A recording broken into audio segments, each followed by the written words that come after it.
Hello student, chapter number 4 में આપણે MCQ ની કન્ટિન્યુઅસ ચર્ચા ચાલુ કરી કે ચેપ્ટર નંબર 4 માં આપણે લગભગ ઘણા ખરા એમસીક્યુ કર્યા છે। હવે આગળ જોઈએ તો નીચેના ઇલેક્ટ્રોન યુગ્મ વચ્ચેનું અપાકર્ષણ યોગ્ય ક્રમમાં ગોઠવો।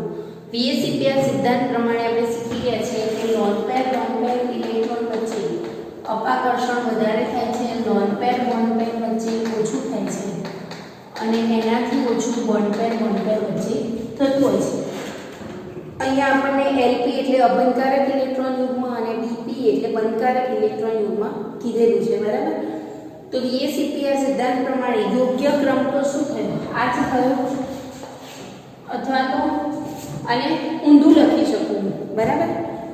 તો આપણને ઓપ્શન આપેલા છે કે LP greater than LP BP greater than DP. તો ઓપ્શન નંબર એ છે એ આપણો સાચો છે।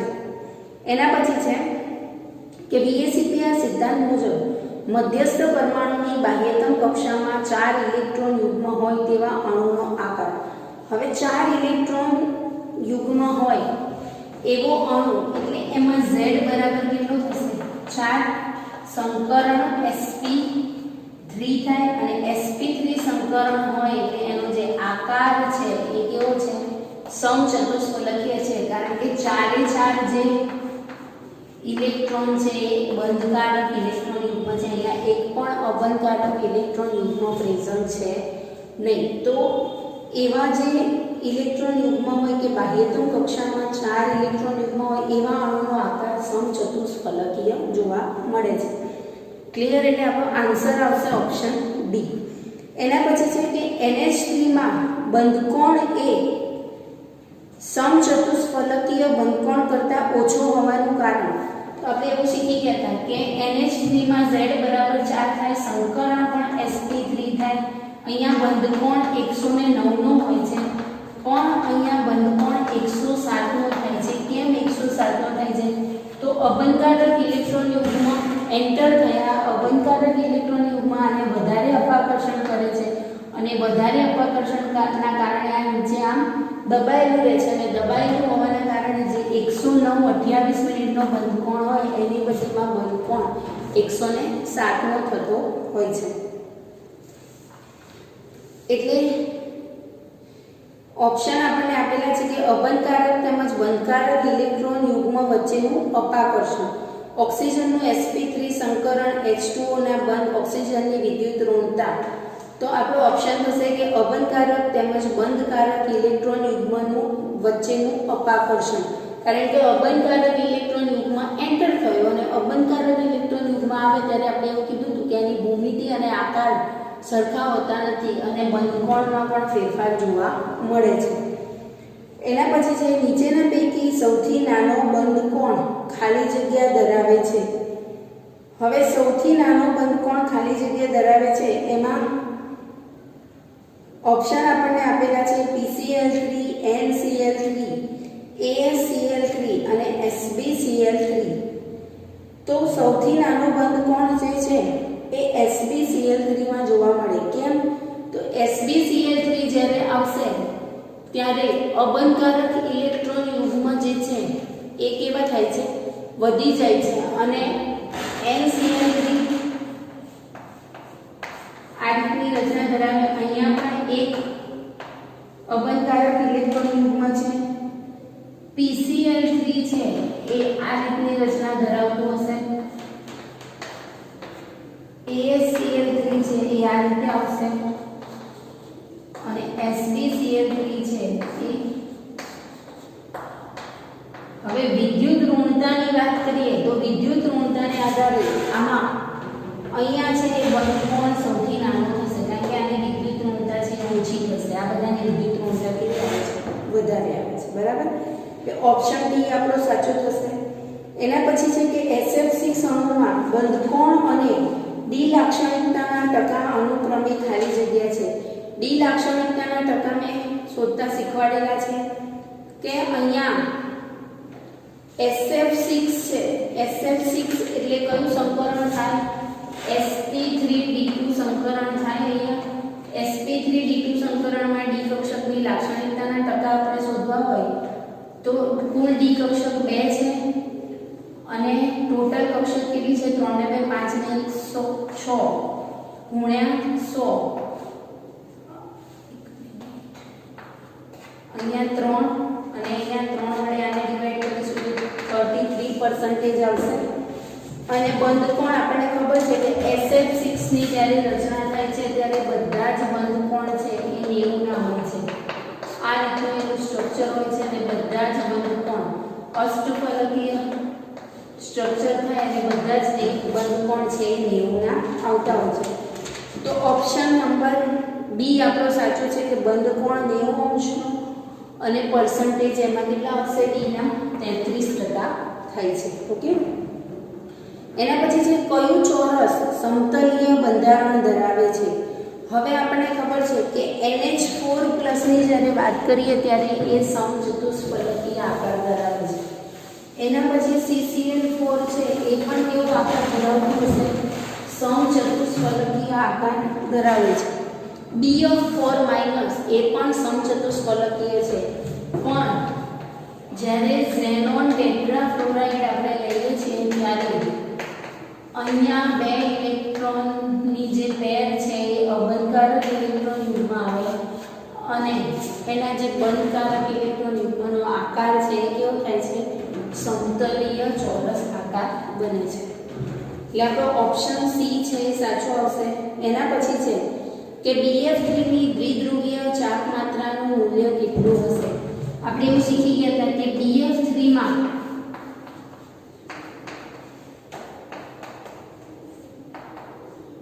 બંધની ધ્રુવીયતા છે એ 0 નથી બંધની દ્વિધ્રુવીયતા 0 નથી પણ અણુ છે એની દ્વિધ્રુવીયતા 0 થાય છે કેમ તો આ અસર છે એ આ શું કરે છે નાબૂદ કરે છે સદિશ છે ઓપોઝિટ થઈ ગયા એવું કહી શકીએ એટલે આખા અણુની દ્વિધ્રુવીય ચાપ માત્રા μ બરાબર 0 આવતો હોય છે એટલે BF3 ની μ છે એ 0 કારણ કે અહીં આપણને બંધની નથી પૂછી અણુની પૂછી છે બરાબર એના પછી છે કે નીચેના પૈકી કયા અણુની દ્વિધ્રુવીય ચાપ માત્રાનું મૂલ્ય 0 છે તો NF3 નું તો શૂન્ય નથી આપણે શીખી ગયા NF3 માં શું થાય કે આવું થાય તો અહીંયા દ્વિધ્રુવીય ચાપ માત્રા 0 નહીં આવે કારણ કે અબંધકારક ઇલેક્ટ્રોન યુગ્મ અને સદિશની દિશા કે ઓપોઝિટ છે પછી H2S માં પણ એવું થશે કે આવું થાય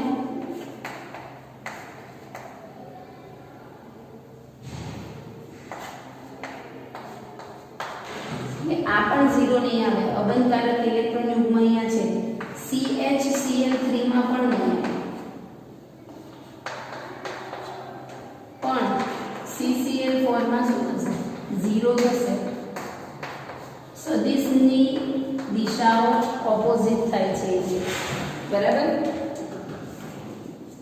એટલે ઓપ્શન ડી છે એ આપણો સાચો આવશે કે CCl4 માં દ્વિધ્રુવીય ચાપ માત્રાનું મૂલ્ય 0 છે એના પછી છે નીચેનામાંથી કયો અણુ ધ્રુવીય છે અને દ્વિધ્રુવીય ચાપ માત્રા 0 છે તો HCl માં નહીં આવે BF3 માં આપણે જોયું કે અણુ છે એ ધ્રુવીય છે પણ એની દ્વિધ્રુવીય ચાપ માત્રા μ બરાબર 0 આવે છે તો ઓપ્શન બી જે છે એ આપણો સાચો છે એના પછી છે પાઈ બંધ ખાલી જગ્યાના સંમિશ્રણથી રચાય છે હવે આપણે એવું શીખી ગયા કે બંને SS કક્ષક SP કક્ષક અને PP કક્ષકનું સંમિશ્રણ થાય તો સિગ્મા બંધ બને અને PP કક્ષક PD કક્ષક અને DD કક્ષકનું સંમિશ્રણ થાય ત્યારે પાઈ બંધની રચના થાય છે તો અહીંયા એવું છે કે બંધની ધરી ઉપર PP કક્ષક તો ધરી ઉપર જ્યારે સંમિશ્રણ થાય ત્યારે આપણને ખબર છે કે સિગ્મા બંધની રચના થાય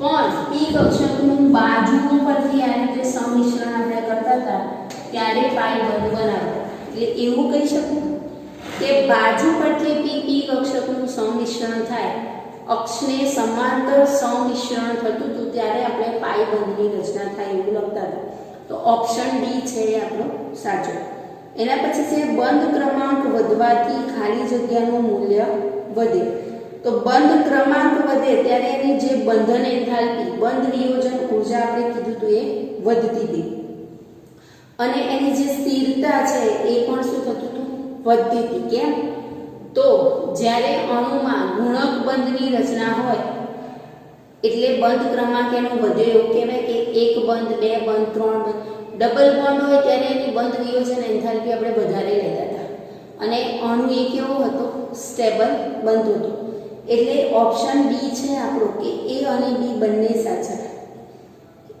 એટલે એ ઓપ્શન છે ઓપ્શન ડી છે એ સાચો આવશે એના પછી બંધ ક્રમાંક બરાબર આપણે એમો થિયરી પરથી એવું શીખી ગયા કે બંધ ક્રમાંક બરાબર હાફ NB માઇનસ NA તો NB માઇનસ NA એ બંધ ક્રમાંક શોધવાનું સૂત્ર છે તો ઓપ્શન નંબર એ છે એ આપણો સાચો છે એના પછી છે કે નીચે આપેલા યુગ્મોના પૈકી કયા અણુઓ આયનોની જોડ અસ્તિત્વમાં હોવાની શક્યતા નથી હવે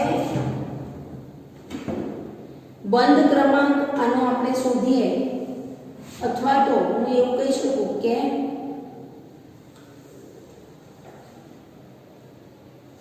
હવે અહીંયા એક ડિટેલ્સની આપણે ચર્ચા કરીશું કે જેનો બંધ ક્રમાંક 0 આવે એ અણુ બનેલો ના હોય તો આપણે એનો થિયરીમાં શીખવાનું છે તો ડાયરેક્ટ આપણે MCQ સોલ્વ કરવા હોય તો આપણે એક વસ્તુ યાદ રાખીશું કે કેટલા ઇલેક્ટ્રોન હોય તો કેટલા બંધ ક્રમાંક હોય તો 14 ઇલેક્ટ્રોન હશે ત્યારે બંધ ક્રમાંક 3 હશે આમ હું ઘટાડી દીધું 13 ઇલેક્ટ્રોન હોય ત્યારે બંધ ક્રમાંક 2.5 12 ઇલેક્ટ્રોન હોય ત્યારે બંધ ક્રમાંક 2 11 ઇલેક્ટ્રોન હોય ત્યારે 1.5 10 ઇલેક્ટ્રોન હોય ત્યારે બંધ ક્રમાંક 1 9 ઇલેક્ટ્રોન હોય ત્યારે 8 ઇલેક્ટ્રોન હોય ત્યારે 0 બરાબર હવે અહીંયા લઈએ આપણે તો 15 ઇલેક્ટ્રોન હોય ત્યારે 2.5 16 ઇલેક્ટ્રોન હશે ત્યારે 2 17 ઇલેક્ટ્રોન હશે ત્યારે 1.5 18 ઇલેક્ટ્રોન હોય ત્યારે 1 19 ઇલેક્ટ્રોન હશે તો 0.5 અને 20 ઇલેક્ટ્રોન હશે ત્યારે 0 તો ઇલેક્ટ્રોનની ગણતરી કરતી હું બંધ ક્રમાંક નક્કી કરી શકું અને બંધ ક્રમાંક પરથી સૂત્ર પરથી બી હું ગણી શકું તો અહીંયા હું વાત કરું કે સમ ઇલેક્ટ્રોનિક અણુની પહેલા વાત કરીએ કે H2 - 2 એટલે અહીંયા એક ઇલેક્ટ્રોન હશે He2 - 2 એક મિનિટ એ આપણને એમ પૂછ્યું છે કે કયો અણુ હોય નહીં તો આપણે અહીંયા હાફ NB - NA પરથી આપણે ગણી શકીએ હવે જ્યારે H2 માઈનસ ની વાત કરીએ એટલે આમ તો H2 માં H2 એટલે 2 ઇલેક્ટ્રોન હશે અને -1 એટલે 3 ઇલેક્ટ્રોન થયા તો NB માં કેટલા ઇલેક્ટ્રોન થશે આપણે હાઇડ્રોજનની આણ્વીય કક્ષક આ રીતે બનાવેલી છે કે અહીંયા હાઇડ્રોજન તો આણ્વીય કક્ષકમાં આ બંધ કારક કક્ષક છે આ સિગ્મા અને આ સિગ્મા સ્ટાર પણ આપણે 3 ઇલેક્ટ્રોન મૂકવાના છે એવું કહી શકું અહીંયા તો આવું હું હાફ NB - NA તો અહીંયા લેવાય હાફ 2 - 1 એટલે 1/2 એટલે 0.5 અહીંયા 0.5 બંધ ક્રમાંક હશે He2 માઈનસ ની વાત કરું ત્યારે કેટલા ઇલેક્ટ્રોન થશે He2 એક હિલિયમમાં 2 અહીંયા બીજા હિલિયમમાં 2 આ હિલિયમ છે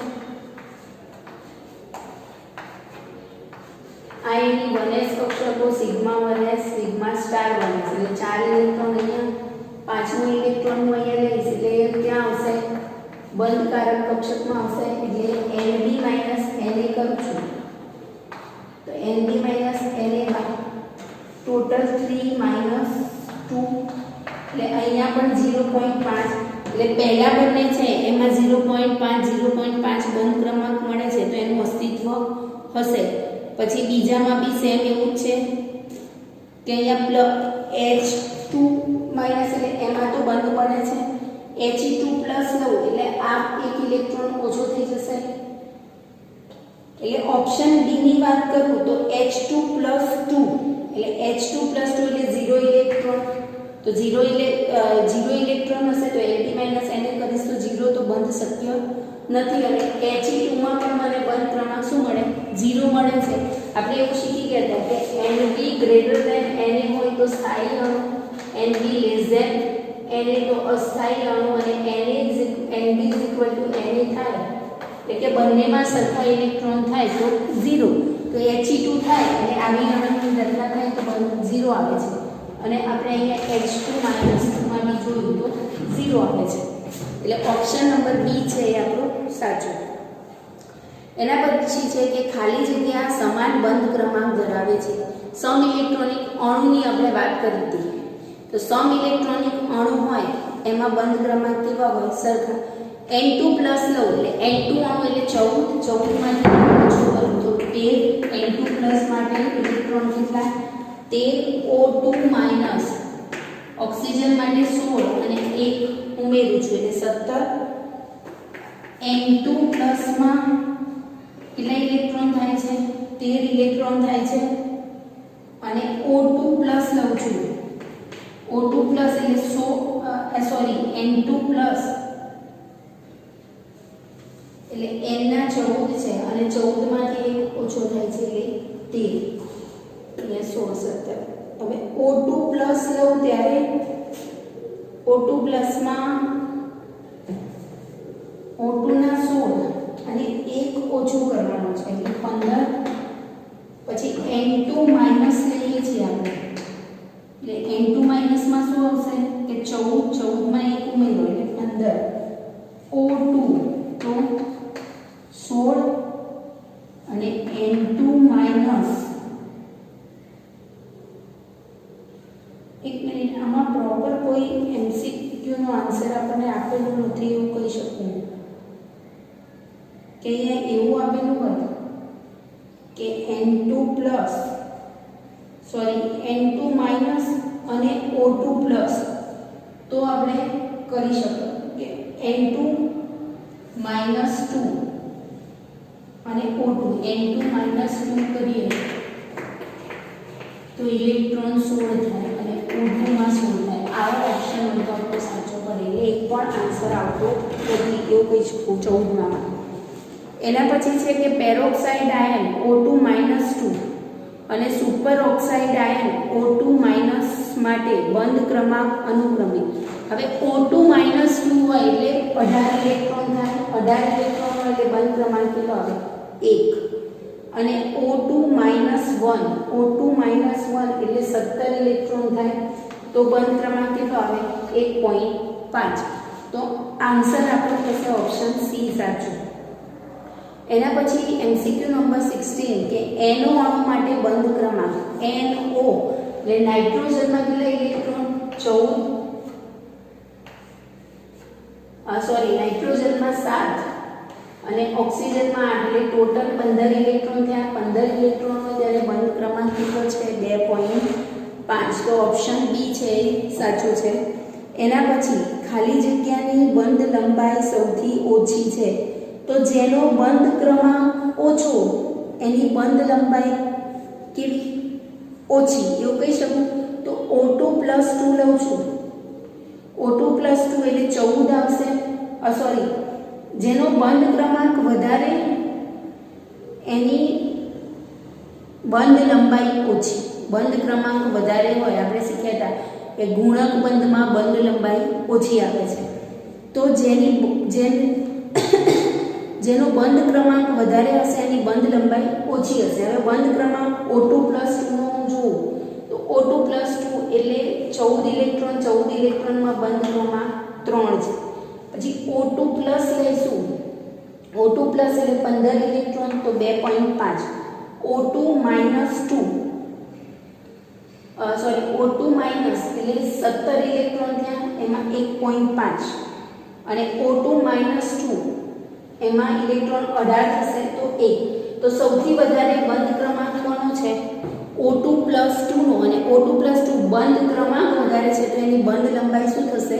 ઓછી થશે. એવું કહી શકું કે બંધ ક્રમાંક અને બંધ લંબાઈ બંને વ્યસ્ત ચલનમાં છે, એટલે જેનો બંધ ક્રમાંક વધે એની બંધ લંબાઈ ઓછી થાય. એટલે 17માં એમસીક્યુમાં આવશે ઓપ્શન એ. પછી 18માં નીચે દર્શાવેલામાંથી કયા બંધની મજબૂતાઈનો ક્રમ સાચો ગણાશે? તો આ પણ આપણે બંધ લંબાઈ પરથી લઈ શકીશું, ઇલેક્ટ્રોન પરથી, કે જેમાં બંધ લંબાઈ ઓછી હશે એ બંધ કેવો હશે? મજબૂત હશે. તો બંધ લંબાઈમાંથી આપણે બંધ ક્રમાંક ઉપર જઈએ તો બંધ ક્રમાંક ઇલેક્ટ્રોન પરથી ગણીએ તો O2 - 2 એટલે 18 ઇલેક્ટ્રોન. તો સૌથી ઓછો બંધ શેમાં? 1. પછી O2 માઈનસ લઉં છું તો O2 માઈનસમાં બંધ 1.5. પછી O2 માં બંધ કેટલા છે? 2, અને O2 પ્લસમાં 2.5. એટલે એવું કહી શકું કે જેમ જેમ બંધ ક્રમાંક વધે છે, બંધ ક્રમાંક વધે એમ બંધની મજબૂતાઈ છે વધે છે. તો બંધ ક્રમાંક અને બંધની મજબૂતાઈ બંને શું થયા? સમચલનમાં થયા. કે જેનો બંધ ક્રમાંક ઓછો છે એ જે બંધ છે એ બંધની મજબૂતાઈ કેવી છે? ઓછી છે. જેમ જેમ બંધ ક્રમાંક વધે છે એમ બંધ કેવો થતો જાય છે? મજબૂત થતો જાય છે. તો ઓપ્શન બી છે એ આપણો સાચો. એના પછી બંધ લંબાઈનો ઉતરતો ક્રમ. તો હમણાંના જેવું જ કે N2 - 2, N2 એટલે 14 અને -2 એટલે 16. એટલે N2 - 2 જે છે એમાં બંધ ક્રમાંક કેટલો છે? 2.5. પછી N2 માઈનસ એટલે 15 એટલે N2 - 2 એટલે 16 એટલે બંધ ક્રમાંક 2 આવશે. N2 - 1 એટલે 1.5 બંધ ક્રમાંક આવે. અને એના પછી છે N2 એટલે 14 ઇલેક્ટ્રોન આવે તો અહીંયા 3, અહીંયા 2.5. તો બંધ લંબાઈનો ઉતરતો ક્રમ લખવાનો છે તો સૌથી વધારે બંધ ક્રમાંક કોનો છે? N2 નો છે. એટલે બંધ લંબાઈ એમાં સૌથી ઓછી હશે, કારણ કે આપણે હમણાં એમ કીધું કે બંધ ક્રમાંક અને બંધ લંબાઈ, એટલે સૌથી વધારે બંધ લંબાઈ છે એ શેમાં હશે? N2 - 2 માં. એના પછી N2 માઈનસમાં અને એના પછી N2 માં. એટલે ઓપ્શન એ છે એ આપણો સાચો છે. એના પછી જોઈએ કે બંધ ક્રમાંકનો ચડતો ક્રમ અથવા તો બંધ લંબાઈનો ઉતરતો ક્રમ જોઈએ. તો બંધ ક્રમાંકનો ચડતો ક્રમ જોઈએ તો ઇલેક્ટ્રોન આપણે ગણીએ તો He+2, હમણાં જ આપણે ગણ્યું He+2 માં કે He+2 એટલે શું થશે? કે 4 અને 2 6 એટલે આવું થશે. તો એમાં બંધ ક્રમાંક કેટલો થશે? 1 થશે. એવું કહી શકું કે 4 - 2 એટલે 2/2 એટલે 1. એટલે He2 માં બંધ ક્રમાંક કેટલો છે? 1 છે. પછી O2 માઈનસ આપેલું છે તો O2 માઈનસ એટલે 16 માં 1 17 એટલે કેટલા થાય છે? 1.5. પછી NO ના ઇલેક્ટ્રોન આપણે હમણાં જ ગણ્યા કે નાઇટ્રોજનના સાથે 15 હશે ત્યારે બંધ ક્રમાંક કેટલો છે? 2.5. અને એના પછી C2 - 2 એટલે 14 થયા તો 3. તો બંધ ક્રમાંકનો ચડતો ક્રમ આવો થાય અને બંધ લંબાઈનો ઉતરતો ક્રમ પણ એક જ થયો. એટલે ઓપ્શન નંબર બી છે એ આપણો સાચો છે. ખાલી જગ્યામાં બંધ ક્રમાંક સમાન. આપણે એવું શીખી ગયા કે સમ ઇલેક્ટ્રોનિક અણુ હોય એમાં બંધ ક્રમાંક કેવા છે? સરખા છે. હવે Cn - Cl+ એ તો સરખા ઇલેક્ટ્રોન થવાના જ નથી. હવે Cn- ના ઇલેક્ટ્રોન ગણું તો કેટલા થાય? કાર્બનના 6 અને નાઇટ્રોજનના 7. તો 13 ઇલેક્ટ્રોન થયા શેના? Cn- NO+ ના ગણીએ તો નાઇટ્રોજનના 7 અને ઓક્સિજનના 8.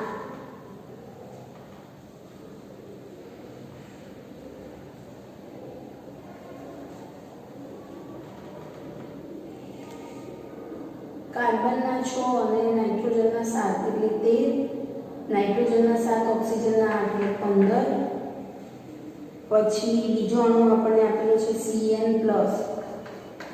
Cn+ માં તો એક મિનિટ અહીંયા NO+ કીધું છે ને એટલે અહીંયા 15 ને 14 અને અહીંયા Cn- કીધું છે એટલે 14. એટલે આપણો Cn- અને NO+ બંને સમ ઇલેક્ટ્રોનિક છે એવું કહી શકું, કારણ કે બંનેમાં ઇલેક્ટ્રોનની સંખ્યા 14 થાય છે ને ઇલેક્ટ્રોનની સંખ્યા સમાન હોય ત્યારે એના બંધ ક્રમાંક સમાન હોય એવું આપણે શીખી ગયા કે સમ ઇલેક્ટ્રોનિક અણુમાં બંધ ક્રમાંક સમાન, એટલે ઓપ્શન ડી છે એ આપણો સાચો છે.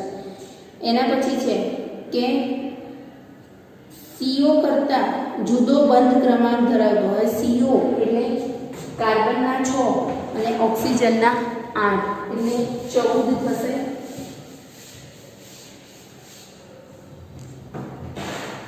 આમાં ઇલેક્ટ્રોન કેટલા? 14. NO- લો તો NO- નાઇટ્રોજનના 7 ઓક્સિજનના 8 એટલે 15 પણ માઇનસ છે એટલે અહીંયા 16 ઇલેક્ટ્રોન. પછી NO+ માં કેટલા ઇલેક્ટ્રોન થશે?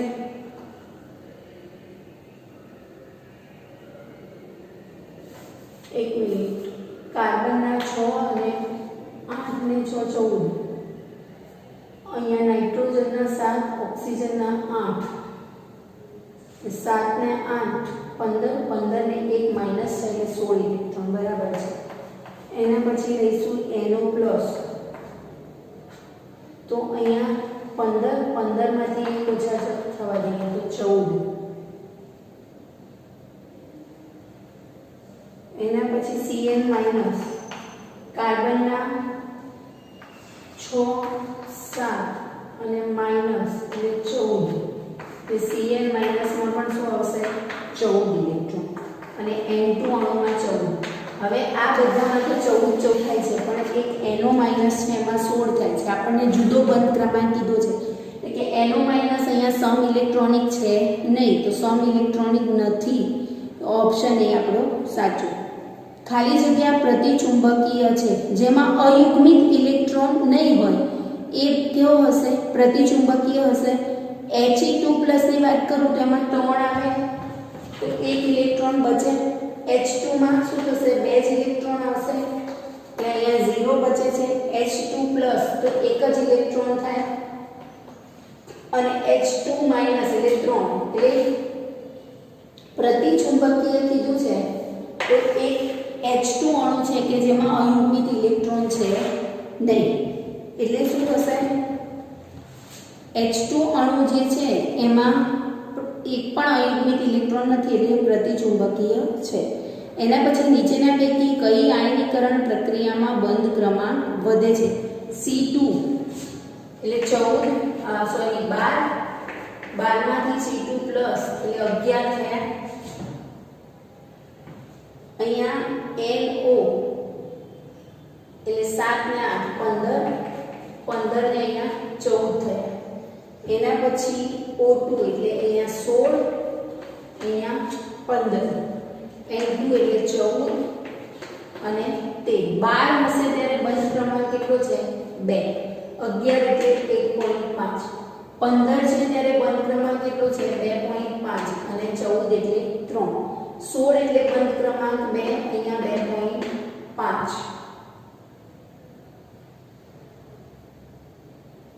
N14 N2 એટલે અહીંયા 3 અને N2+ એટલે 13 એટલે 2.5. અહીંયા શું કીધું છે આપણને કે બંધ ક્રમાંક વધે અને ચુંબકીય ગુણધર્મોમાં પરિવર્તન આવે. તો અહીંયા એવું કહી શકું કે 2.5 માંથી 3 થાય છે. 2.5 માંથી 3 થાય છે એટલે ઓપ્શન નંબર બી છે એ સાચો છે. ક્લિયર? બાકીના MCQ છે એ આપણે નેક્સ્ટ લેક્ચરમાં જોઈશું.